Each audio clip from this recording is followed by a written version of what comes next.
Hey guys, how's it going? It is I, the real Randy Chavez, coming at you with a Pokemon sales data video. Back at it again with the consecutive days of posting. Alright, so I did a couple of, I don't cover, I usually only cover WotC, sometimes things if I have cards or if I have a specific interest in cards.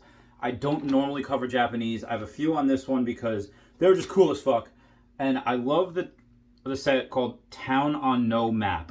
It's really freaking cool. It's like, remember if anyone watched Wild Thornberries back in the day and they find this like uncharted island and he's like, oh, I don't know how long we'll be spending on Nigel Island. And it's like, Nigel Island? What's that? It's like, it's an uncharted island. It needs a name. So eventually they wind up calling it Thornberry Island. But I love the fact that there's so many Easter eggs and secrets in the games, even years later, that you don't find out till. And just the fact that it's called Town on No Map is really cool. So that set is amazing. Anyway, there's a Houndoom First edition PSA 10, Japanese from that set, had a hollow swirl, sold for $405. Another Houndoom, first edition PSA 10, Japanese, from Mysterious Mountains, sold for $214. And again, I just wanted to go over those because I thought those were epic as fuck. Great artwork, especially on the Town on No Map Houndoom. So cool. Then we had Feraligatr, first edition PSA 9, number 5. So the one that is harder to grade. It is harder to find. It's better artwork in my opinion, and it's just not as common. Sold for $442. Again, first edition PSA 9. I still think that's very undervalued, considering that number 5 has like 18 PSA 10 copies. I think even less than that. And it's just, again, I tried to throw it out there like $5K for that card, and no one would bite. Just they wouldn't. And that was a couple months ago, so you know, imagine what that price is now. We have a Charizard base set. Charizard base 2 from base 2. So basically a reprint of the base set. PSA 8 sold for $385. Again, I'm not going to cover base 2. I just Charizard because it's cool. Rockets Moltres, first edition PSA 9. This one had a swirl on it also, sold for $186. I think the swirls are definitely something that I would pay a premium for. That's just me because it looks cooler. They're unique. They're like, if you have one on this card, there might be a couple of others, depending if there's like 100 or so of those. But like, there's one that I sold to this one guy, Dimitri. My Giovanni's Persian first edition PSA 10 had an epic swirl on it.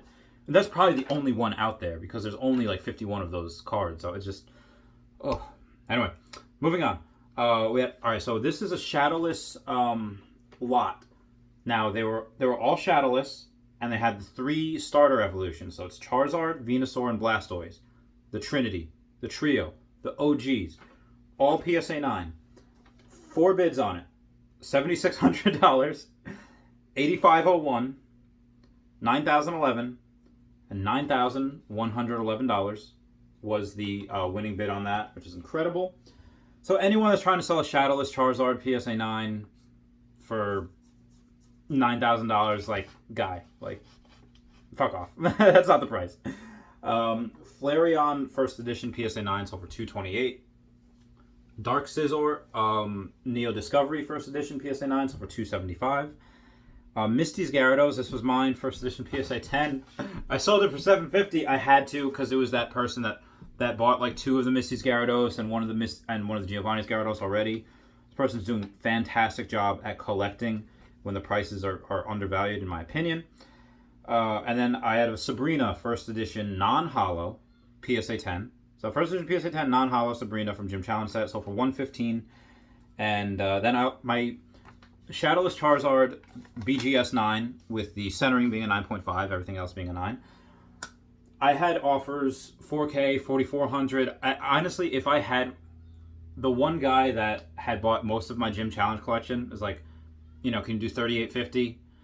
And let's say if I did sell to some other random person for $4,400, eBay takes 10% right off the top, so it's $4,000 minus tax.